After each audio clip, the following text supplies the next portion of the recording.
നമസ്കാരം. വടകരയിൽ പിണറായിയെ മലർത്തിയടിച്ച് ഗോവിന്ദനെത്തുന്നു. റിയാസിനെ വാഴിക്കുവാനുള്ള സകല പദ്ധതികളും പൊളിച്ചെടുക്കുകയാണ് പാർട്ടി സെക്രട്ടറി. ഒതുക്കാൻ നോക്കിയ പിണറായിക്ക് 18 പണി കിട്ടിയ സന്തോഷത്തിലാണ് ശൈലജ. CPM-ൽ കൊള്ളാവുന്ന ഒരേ ഒരു മുഖമെന്ന് പറയപ്പെടുന്ന ടീച്ചറുടേതാണ്. പാർട്ടിയെ സംരക്ഷിക്കാൻ ഗോവിന്ദൻ ഇപ്പോൾ പണി തുടങ്ങി എന്ന് വേണമെങ്കിൽ പറയാം. കാരണം വടകരയിൽ ശൈലജ തോൽക്കേണ്ടത് പിണറായിയുടെ ആവശ്യമാണ് എങ്കിൽ ജയിക്കേണ്ടത് ഗോവിന്ദൻ്റെ ആവശ്യമാണ്. കാരണം CPM-ൻ്റെ മുഖം അത് ശൈലജയാണ് എന്ന് മറ്റാരെക്കാളും നന്നായിട്ട് MP ഗോവിന്ദന് കൃത്യമായിട്ട് അറിയാം. അതായത് ഈ പിണറായി വിജയൻ്റെ മുഖം കാണിച്ചിട്ടൊരു തെരഞ്ഞെടുപ്പിനെ നേരിടാനാകില്ല, അത് 8 നിലയിൽ പൊട്ടുമെന്നും പാർട്ടിക്ക് വരെ അറിയാം.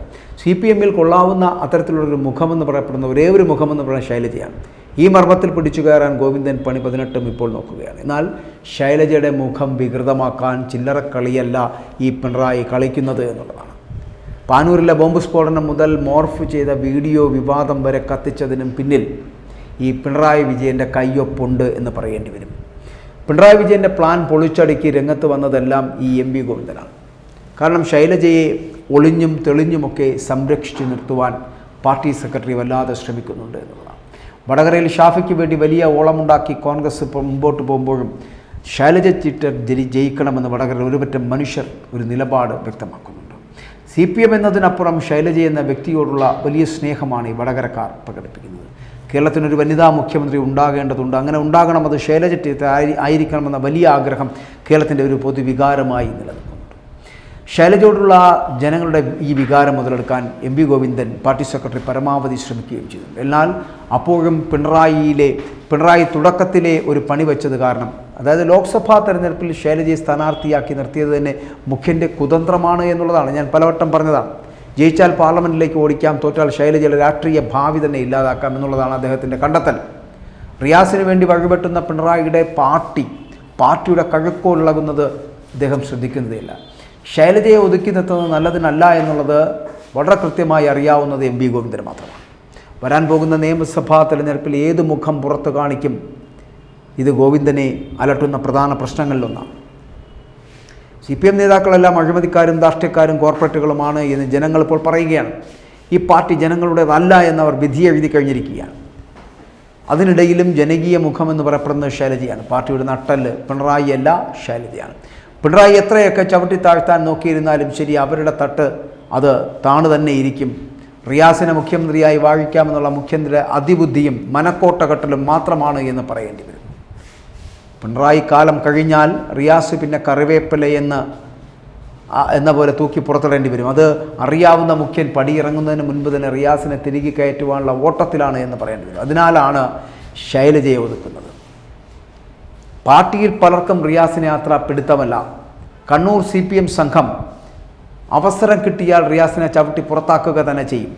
AM ഷംസീറിനെ അവരൊക്കെ റിയാസിനോട് വലിയ എതിർപ്പാണ്. വടകര തിരഞ്ഞെടുപ്പ് സമയത്ത് ശൈലജയ്ക്ക് വേണ്ടിയിട്ട് CPM-ലെ 2 സംഘമാണ് പ്രവർത്തിച്ചതെന്നാണ് പറയുന്നത്. ഒന്ന് ശൈലജയെ തോൽപ്പിക്കുവാനുള്ള പിണറായി സംഘം, 2 ശൈലജയെ എങ്ങനെയും ജയിപ്പിച്ചെടുക്കുവാനുള്ള ഗോവിന്ദൻ്റെ സംഘം. വടകരയിൽ ഉയർന്ന വിവാദങ്ങളെല്ലാം തന്നെ തിരികൊളുത്തി വിട്ടതിന് പിന്നിൽ പാർട്ടി തന്നെയാണ് എന്ന് പറയേണ്ടി വരും. പാനൂരിലെ ബോംബ് സ്ഫോടനമാണെങ്കിലും അത് ശൈലജയ്ക്കെതിരാക്കി വിട്ടിരുന്നു. മോർഫ് ചെയ്ത് വീഡിയോയുടെ പേരിൽ ശൈലജ ടീച്ചർ പോലും അറിയാത്ത വിവാദങ്ങളെന്ന് പറയപ്പെടുന്നത് പാർട്ടിയിൽ ഒരു കൂട്ടർ കത്തിച്ചു വിട്ടുകൊണ്ടേയിരുന്നു.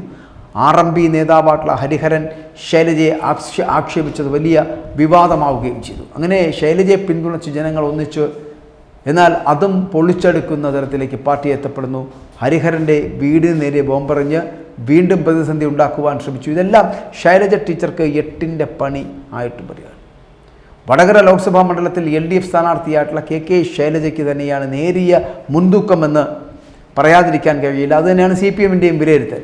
ബ്രാഞ്ച് ബൂത്ത് തല കമ്മിറ്റികളിൽ നിന്ന് ലഭിച്ചിട്ടുള്ള വിവരങ്ങളുടെ അടിസ്ഥാനത്തിൽ തയ്യാറാക്കിയ വിശകലനത്തിലാണ് 1200-നും 1500-നും ഇടയിലുള്ള വോട്ടിൻ്റെ ഭൂരിപക്ഷത്തിനെങ്കിലും KK ശൈലജയ്ക്ക് ജയിച്ചു കയറാൻ കഴിയുമെന്നാണ് ഇവിടുത്തെ കണക്കുകൂട്ടലുകൾ. കഴിഞ്ഞ തവണ ഈ വടകര ലോക്സഭാ മണ്ഡലത്തിൽ മത്സരിച്ച CPM-ലെ P ജയരാജൻ 1,00,000-ഓളം വോട്ടിൻ്റെ ഭൂരിപക്ഷത്തിൽ ജയിക്കുമെന്നായിരുന്നു അന്ന് CPM താഴെക്കടയിൽ നിന്നുള്ള ഒരു കണ്ടെത്തൽ. ഈ കമ്മിറ്റികളിൽ നിന്നൊക്കെ ലഭിച്ച വിവരത്തിൻ്റെ അടിസ്ഥാനത്തിൽ അല്ലെങ്കിൽ റിപ്പോർട്ടിൻ്റെ അടിസ്ഥാനത്തിൽ തയ്യാറാക്കിയ ഒരു അവലോകന റിപ്പോർട്ടിലാണ് ഉണ്ടായിരുന്നത്. എന്നിട്ടും 84,663 വോട്ടിൻ്റെ ഭൂരിപക്ഷത്തിലാണ് K മുരളീധരൻ അവിടെ വടകരയിൽ നിന്ന് ജയിച്ചു കയറിയത്. ഈ സാഹചര്യത്തിലാണ് ഇത്തവണയും സംശയമുള്ളതും ആടിക്കളിക്കുന്നതുമായിട്ടുള്ള വോട്ടുകളെല്ലാം മാറ്റി നിർത്തിയാൽ ഉറച്ച വോട്ടുകൾ മാത്രം പരിഗണിച്ച് ബൂത്ത് തലത്തിൽ നിന്ന് മണ്ഡലം കമ്മിറ്റികളിലേക്ക് റിപ്പോർട്ട് പോയിരിക്കുന്നത്. എന്നാലും വോട്ട് നിലയിലെ കുറവ് തങ്ങളുടെ പ്രവർത്തനത്തെ പോരായ്മകൾക്ക് വിരൽ ചൂണ്ടിയേക്കുമെന്നുള്ള ആശങ്കയിൽ തന്നെയാണ് ചില ബൂത്ത് കമ്മിറ്റികൾ അവരുടെ യഥാർത്ഥ ചിത്രം നൽകിയില്ല എന്നുള്ള വിമർശനം കൂടി ഉയർന്നു വന്നിട്ടുണ്ട്.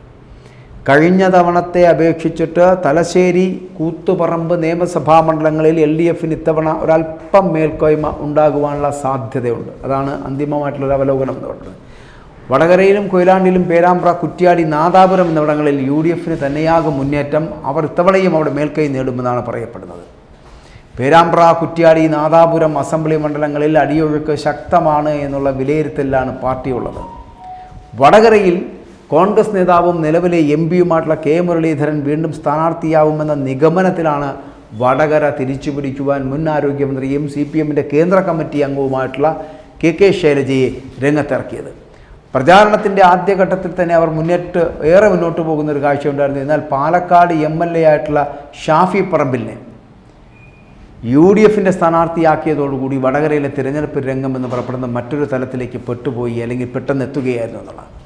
NDA സ്ഥാനാർത്ഥിക്ക് കഴിഞ്ഞ തവണ ലഭിച്ച 80,128 വോട്ടായിരുന്നു. വലിയ മുന്നേറ്റം വടകരയിൽ NDAക്ക് സാധ്യമാകില്ല എന്നുള്ള വിലയിരുത്തലിലാണ് CPM. വടകര ലോക്സഭാ മണ്ഡലം LDF തിരഞ്ഞെടുപ്പ് കമ്മിറ്റി കൺവീനർ അടക്കം ഇതിനോടൊപ്പം ചേർന്ന് നിന്ന് സംസാരിക്കുകയാണ്.